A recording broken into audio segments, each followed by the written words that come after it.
Assalamualaikum warahmatullahi wabarakatuh. Halo teman-teman semua, apa kabar?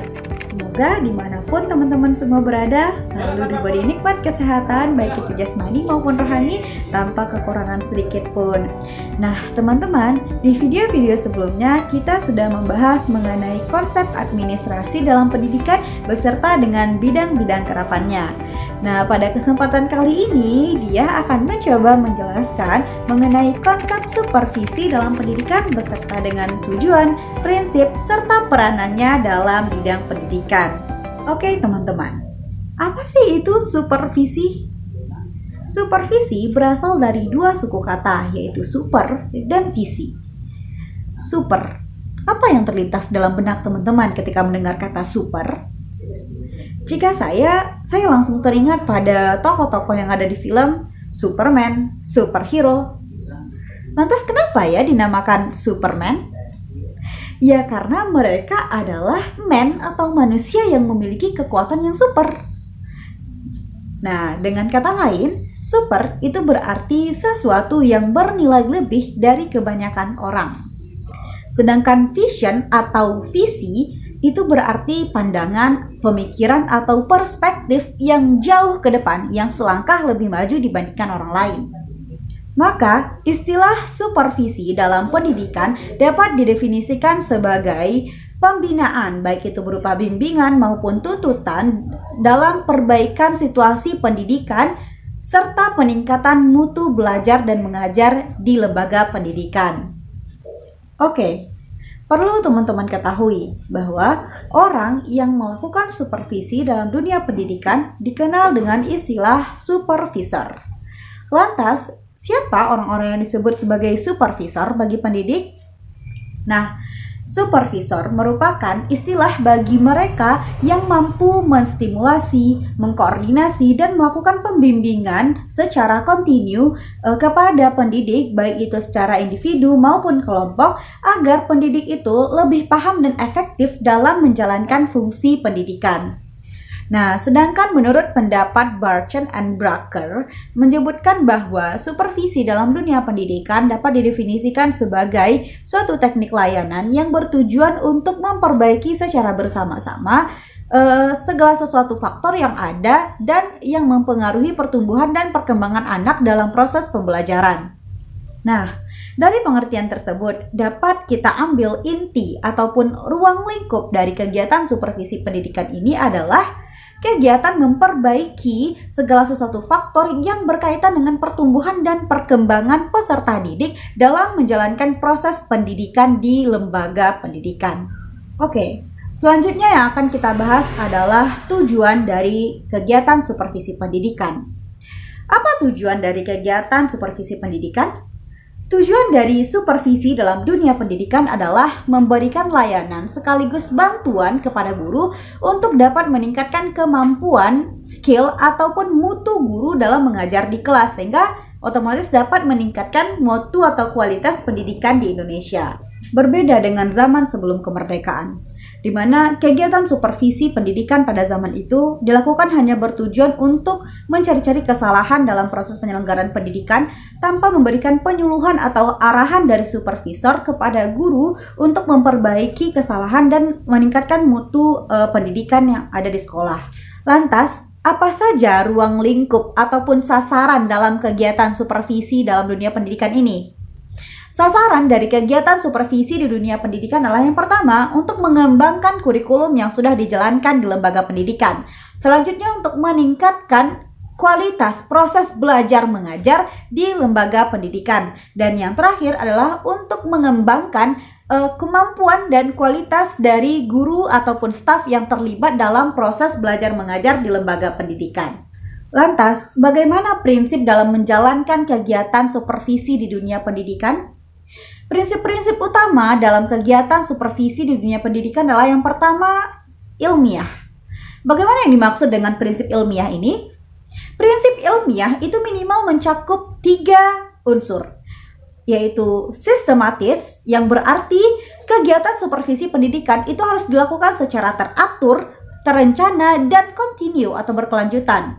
Selanjutnya adalah unsur yang objektif. Apa yang dimaksud dengan unsur yang objektif? Maksudnya, kegiatan supervisi pendidikan ini harus dilakukan atau harus disertai dengan data-data yang diperoleh melalui observasi secara langsung dan nyata datanya. Dan yang terakhir adalah unsur menggunakan alat yang benar-benar dapat memberikan informasi. Prinsip utama lainnya dalam kegiatan supervisi di dunia pendidikan adalah prinsip yang demokratis. Bagaimana pula yang dimaksud dengan prinsip yang demokratis ini?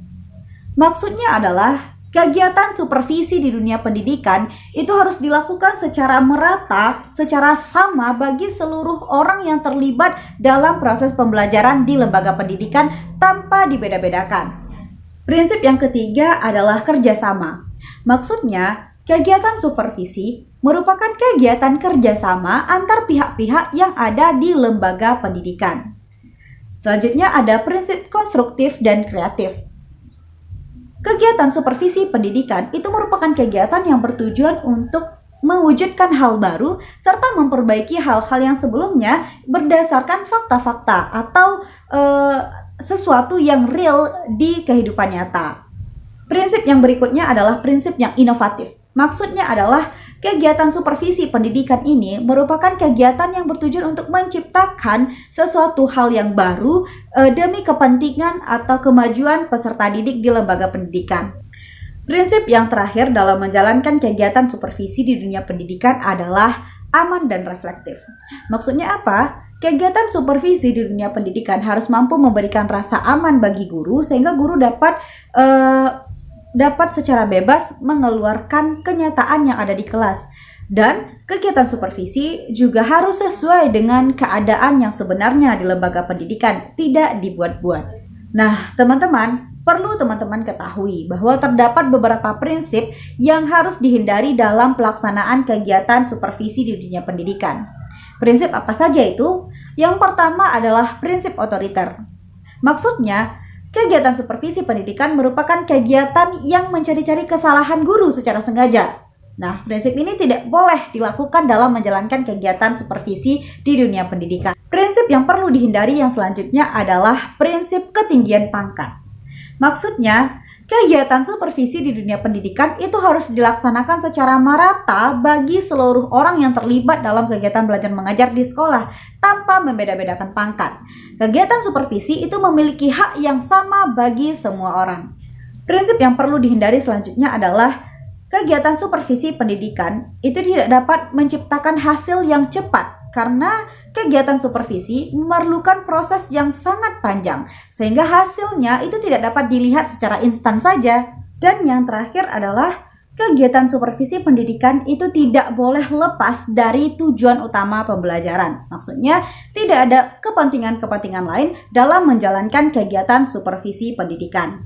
Selanjutnya kita akan membahas fungsi-fungsi yang sebenarnya dari kegiatan supervisi di dunia pendidikan. Apa saja fungsi dari kegiatan supervisi dalam dunia pendidikan ini? Yang pertama adalah untuk mengkoordinasi semua urusan sekolah. Fungsi yang kedua adalah untuk melengkapi kepemimpinan di sekolah, untuk memperluas berbagai pengalaman sekolah, dan untuk menstimulasi usaha-usaha kreatif yang ada di sekolah. Fungsi lainnya adalah untuk memberikan berbagai fasilitas yang dibutuhkan oleh sekolah atau lembaga pendidikan dan untuk melakukan analisis semua situasi belajar mengajar yang ada di lembaga pendidikan sehingga kesalahan-kesalahan yang ada itu dapat terdeteksi dan dapat dilakukan perbaikan sehingga dapat meningkatkan mutu atau kualitas pendidikan.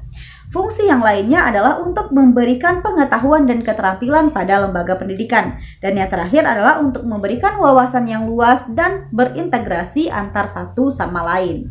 Oke teman-teman, poin yang terakhir yang akan kita bahas pada kesempatan kali ini adalah mengenai peranan dari kegiatan supervisi di dunia pendidikan. Kegiatan supervisi di dunia pendidikan itu memiliki peranan yang sangat penting. Seorang supervisor atau orang yang melakukan supervisi di dunia pendidikan itu berperan sebagai koordinator dan evaluator yang mampu mengevaluasi proses pembelajaran yang ada di sekolah. Selain berperan sebagai pengawasan dalam proses belajar mengajar di sekolah, kegiatan supervisi pendidikan itu juga sangat membantu untuk meningkatkan mutu dan profesionalitas para personal pendidikan, khususnya adalah bagi guru dan karyawan sekolah, sehingga segala masalah itu dapat teratasi dan dapat dicarikan solusinya, sehingga dapat meningkatkan mutu pendidikan, dan pendidikan di Indonesia itu dapat menjadi lebih baik lagi. Oke teman-teman, sekian dulu pembahasan kita mengenai konsep supervisi dalam dunia pendidikan pada video kali ini. Mohon maaf atas segala kesalahan dan terima kasih atas segala perhatian. Jangan lupa untuk like, comment, and subscribe ya. Cuci tangan sampai bersih. Cukup sekian, terima kasih. Assalamualaikum warahmatullahi wabarakatuh. See you in the next video.